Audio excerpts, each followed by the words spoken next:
about one more miracle? The lob for Wiggins. He did it.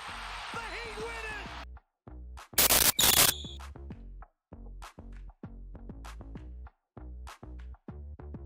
.4 seconds left.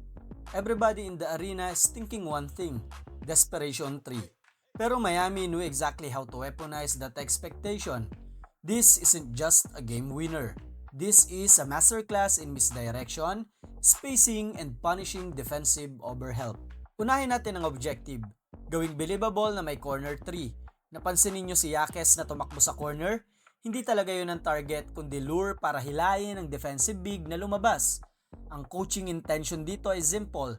Force the defense to guard the problem that doesn't exist. Jaquez goes straight to the right corner. Hindi siya real scoring option sa play, pero malaki ang epekto niya.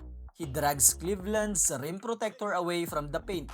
That's the first manipulation. Si Powell ay nagsimula sa ilalim ng ring habang Wiggins at Mitchell nag-set up sa top para mag-simulate ng double screen o mala elevator play para kay Powell. Si Coach Spoelstra dito, strategic ang positioning. Bawat movement may purpose. Inbounder si Nikola Jovic at kailangan niyang mag-decide in less than a half a second. Nagbabasa siya ng defender rotation, spacing at timing ng screens. At paano ito nag-work? Powell sprinted off the rim to the top screen. Defender ay sumunod papunta sa perimeter.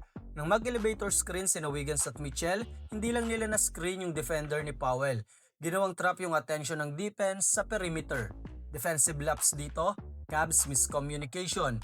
Rim protector ay natutok kay Powell na nag-leave ng space sa paint. Footwork at micro-timing. Wiggins hindi nagstay sa top, agad na nag-cut papunta sa rim. Mitchell ay tumulong ng kaunti para mapin ang defender. Jovic, nakita na hindi free si Powell kaya mabilis na nagbago ng read papunta sa cutter. Perfect lob timing. Bawat micro-decision synchronized sa movement ng defenders at spacing. Ito ang classic example ng use the threat. Hindi mo kailangang ipasa sa mismatch. Ilagay mo ang defense sa maling assumption. 0.4 seconds na lang, hindi ka na maghahanap ng 3. Kailangan doon ang decisive lob. Wiggins cleans it up with the alley-oop.